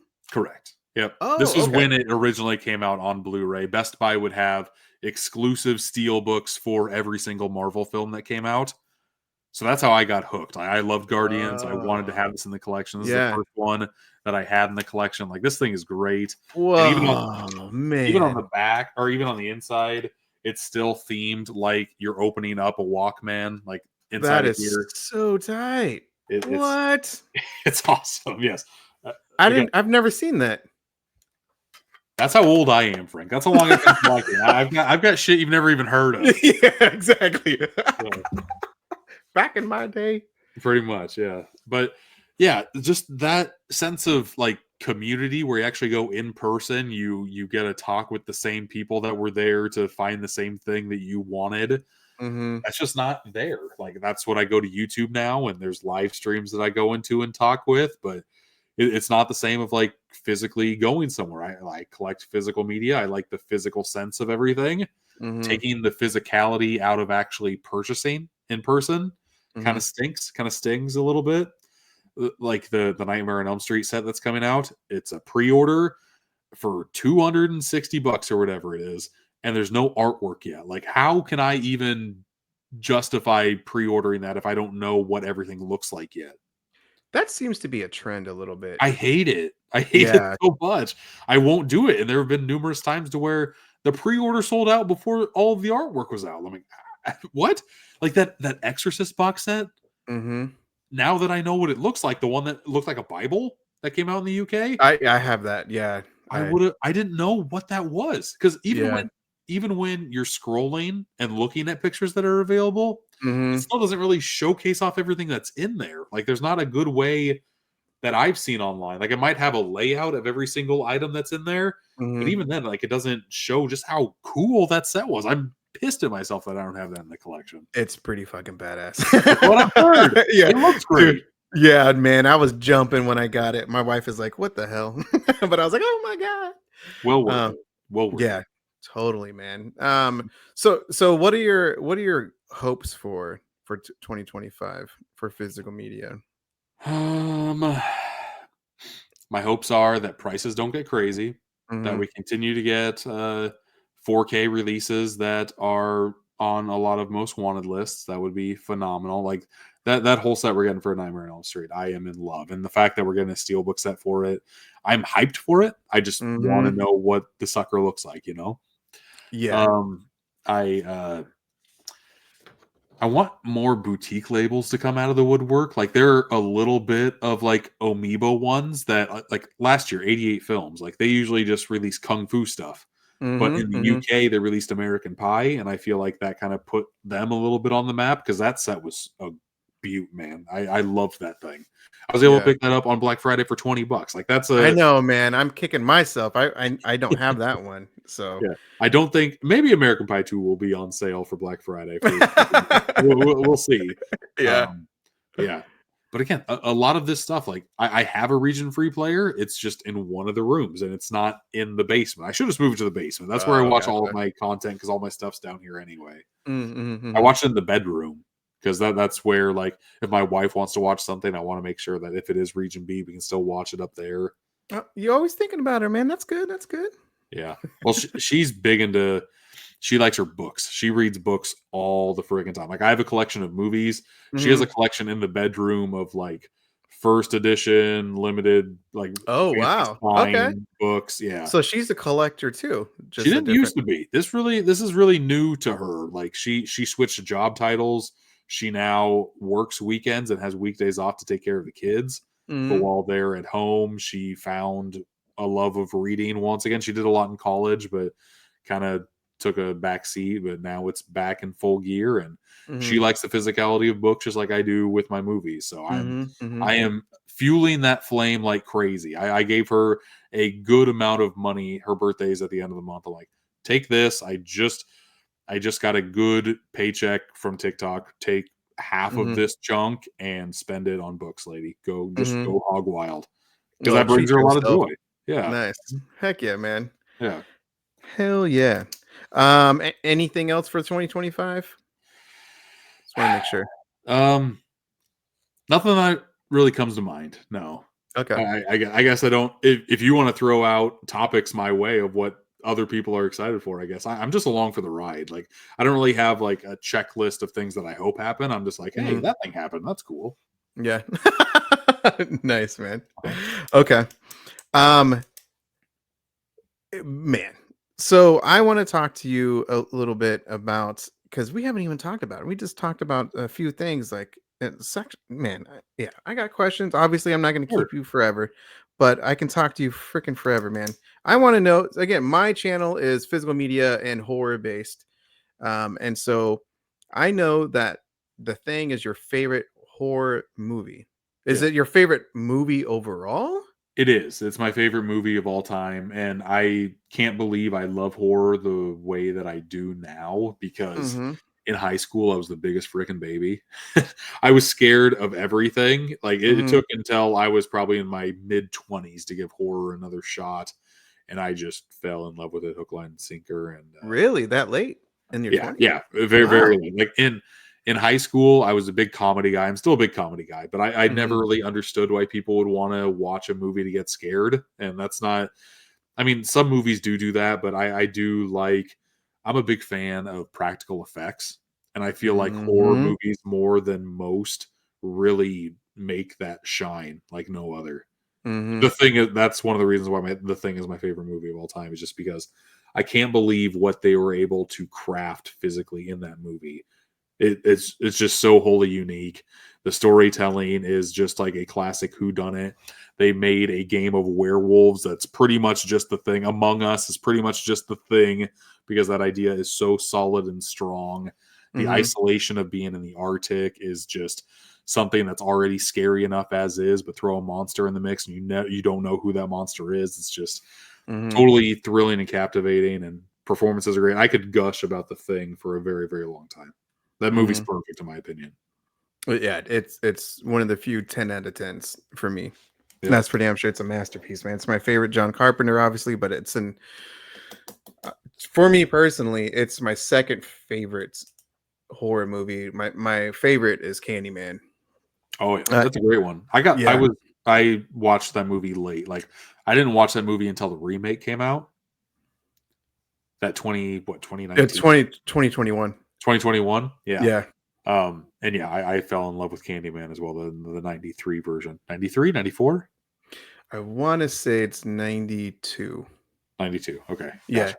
Yeah. And the music. Part of the reason why I love the horror genre, obviously, is, of course, come on, man, like the gore and everything, but just like the music, man. Yeah. And like Well, that's oh the my god. practical effects with the bees and everything, like in his mouth and stuff. Like they redid it in CGI in the remake, and it's nowhere near as impactful. Yeah. Yeah. Yeah. True that, man. Oh my gosh. So what I would say, what is the what's your favorite horror genre? And what's your favorite movie? I guess take out The Thing in case Yep. that is like yeah, I don't know how you would even classify The Thing.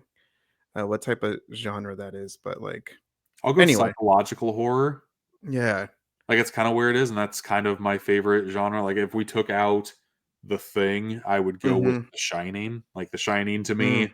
My man. Yep. very, very abstract, very um I don't know. You could take a lot of interpretations of that movie. Like there's a Mhm. documentary, Room 237, that has a lot of different takes on that film, and Mhm. like the moon landing was a hoax because, and The Shining proves it by showing this. Like you can get deep in the weeds of What? different interpretations of what Stanley Kubrick did in The Shining. I didn't okay. I didn't know Room about that. 237 is a weird documentary, and I would say I probably only agreed with 40% of stuff that was in there, but Yeah. it was still fascinating to hear nonetheless, and just see like I can't believe you picked out this fact and kind of went as big as you did on it.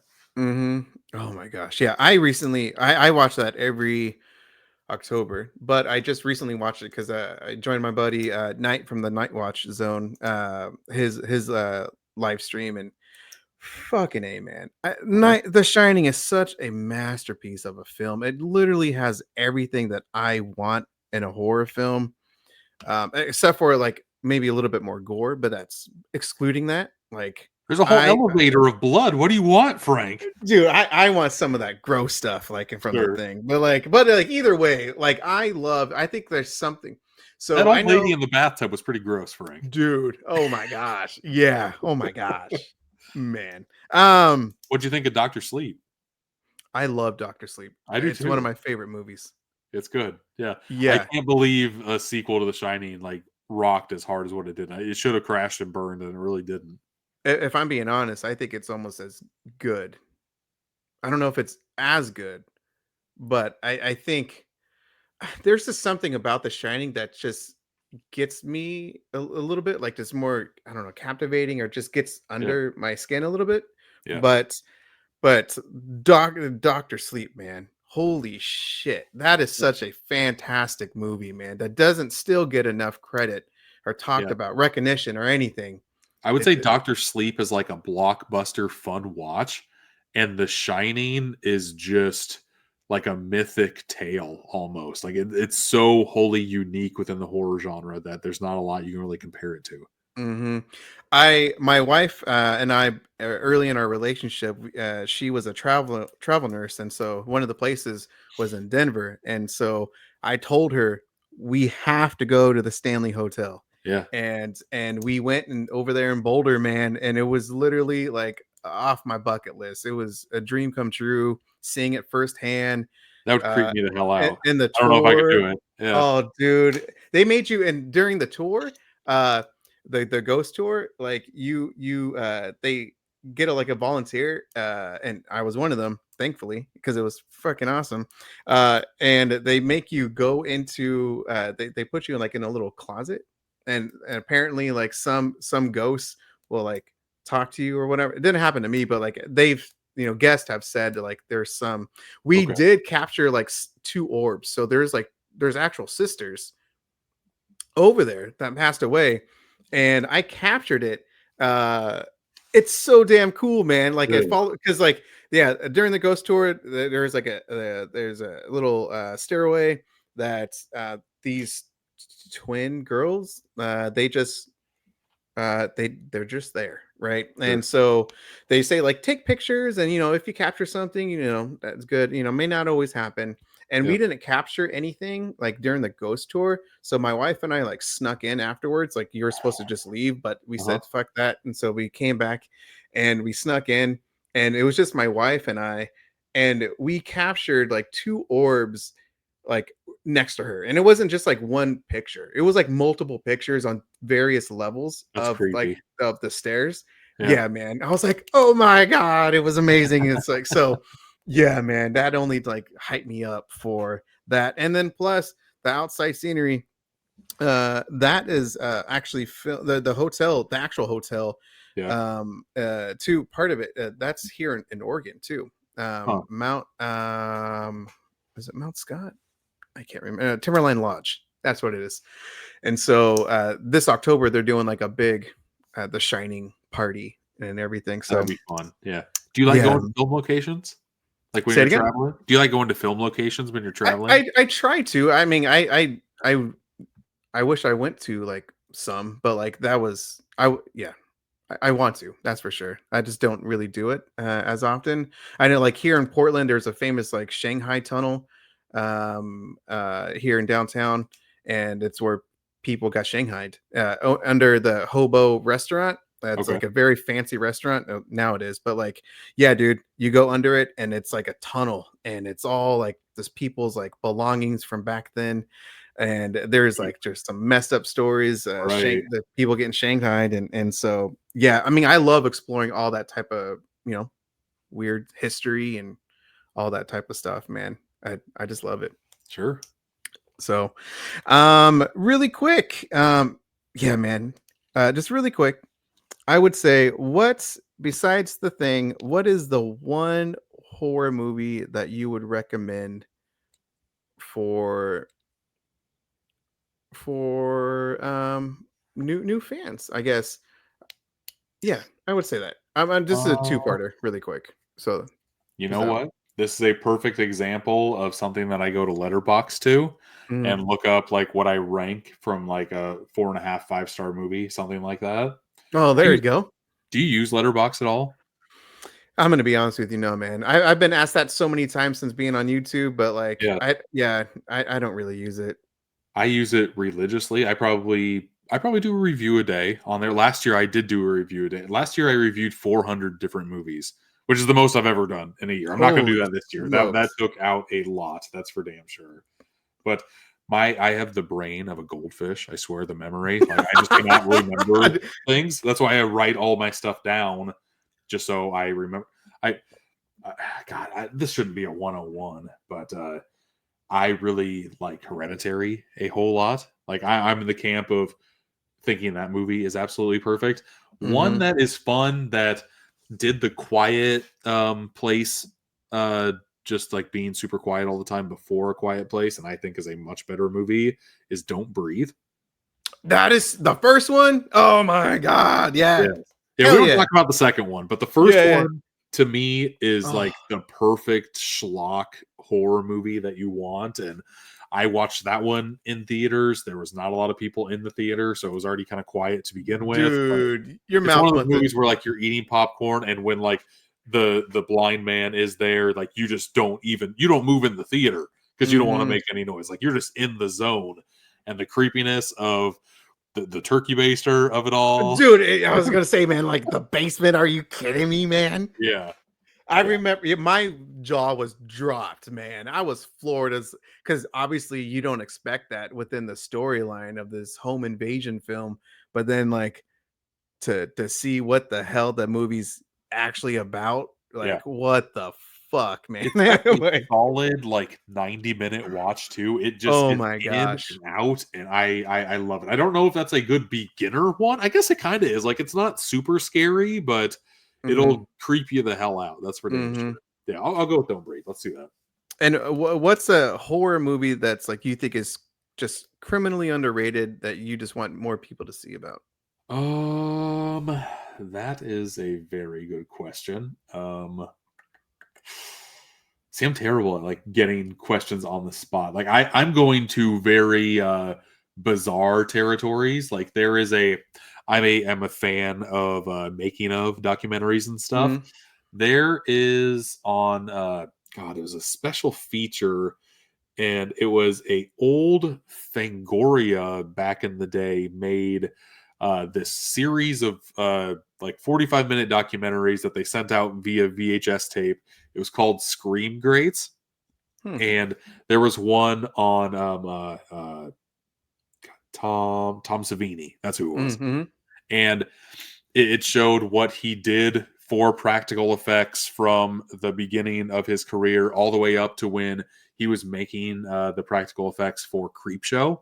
And Mm. it shows just like I love getting a behind the scenes look on things, and that Mhm. gave me like one of the best looks at how practical effects are made because Tom Savini is a master at that, Yeah, and he's he a made god so at many that. Yeah. great famous things like the freaking Jason head, like the knife going, the machete going through it while he's sliding on it in part 4. There's just so many great practical effects he made, and that is a great 101 on just seeing like kind of how the sausage is made with practical effects. Like Mhm. that one, God, I can't remember what the special. Did I put that on here? Oh, there's a another. It's a documentary within a documentary. There, Severin Films put out the making of Creepshow, Just Desserts. I don't know if you've heard of that or seen No. that, What? but this was like a hidden movie in the special features of that movie. Like we're getting very like 4-dimensional chess here, Frank. But Whoa. it was put out in the 80s, but it is kind of like a time capsule of that heyday of practical effect horror movies. What was it? The Blu-ray is called Just Desserts: The Making of Just Desserts. Creepshow Okay. from Synapse. So, all right. And Let I me got check. that in a sale for less than $10. They were putting that sucker on sale all the time on MVD. Really? Yeah. Okay. MVD or Hamilton Book had it at one point. Mm-hmm. Yeah, MVD Okay. usually has that on sale for like $8 whenever they Hell put out one of their sales. Yeah. yeah, yeah, yeah. I'm checking that out, man. Hell Highly, yeah. highly recommend it. Okay. Nice. Yeah, Jake, thank you so much, man. Last is what non-horror related. I Uh-huh. want to know from you what is some of the best advice that you have received, and then of course the follow-up is what is some of the best what would be the advice you would give someone else who is starting a YouTube channel or is new to it? Um, some of the best advice I've ever gotten was to it's very basic, but you kind of need to go with it because you only live one life. You got to follow your gut, and if you don't like the path that something you're going down in a certain path, Mm-hmm. just change, just kind of do something else. And I've always had checklists for my entire life. Like I wanted certain jobs before I had like my big job. Like in college, I wanted to have like the checklist jobs of working at a movie theater, working at the movie rental store. Like I just wanted to have those experiences before they kind of passed me by, I guess, before I Mm-hmm. outgrew them, before I had to be an actual adult. Uh, Yep. because adulting, you have great expendable income, but there's also a lot of negatives, and you're just kind of you can't do as much as what you could do when you were in your late teens, early 20s. For sure, yeah. But what advice I could give for people on YouTube? Just start out making stuff that is entertaining to you, that you like to make, because at the very end of the day, if you're not happy with what you're putting out, like I've had a lot of people say, like, how do I start? And I'm like, just start making. Like there's no magic sauce to this really at all. You just gotta kind of go. And if you go and you like it, that's great. If you go and you don't like it, you can always stop, and there's no harm in that. Mhm, mhm. Just go, and if you want to grow, be consistent about what you're putting out there. Like that's how I've gotten as far as what I've gotten, and the base of people that watch my stuff just continues to grow and grow because I'm consistently putting out content. And yeah, just constantly make stuff. And if you're having a fun time, then keep on going for it. Hell yeah. Jake, this has been a blast, man. Like I said, I Yeah. can talk to you Yeah. forever, man. I, So I'm looking at the recording time and it's almost 2 hours. I'm like, what happened? yeah. It flew by, dude. Well, that's good, man. That's a positive thing. So, Yep. uh, guys, again, Jake, promote. Talk about your channel, his links to his channel, and all of his social media stuff will be down in the description section. But again, Jake, talk about all what you do and how people can follow you. Yeah. Steelbook Obsessed on TikTok, Instagram, Facebook, YouTube. Um, I made a goal for myself in 2025 to be a part of a special feature on a physical media disc. And I think that might actually come to fruition. So Oh, sweet. stay tuned on that. When it happens, I will post it. I'll blast it everywhere because that's something I wanted to do forever. But I'm really putting a focus on it this year, and I'm closer now than what I've ever been. I'll just say that. So stay tuned. Nice. Nice. That Yeah, would be an amazing bucket list or check. absolutely, So absolutely would. Yeah, cool. Well, thank you, Jake, for so much for joining the Physical Media Club.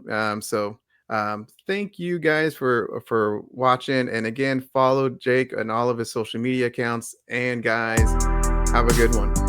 see ya.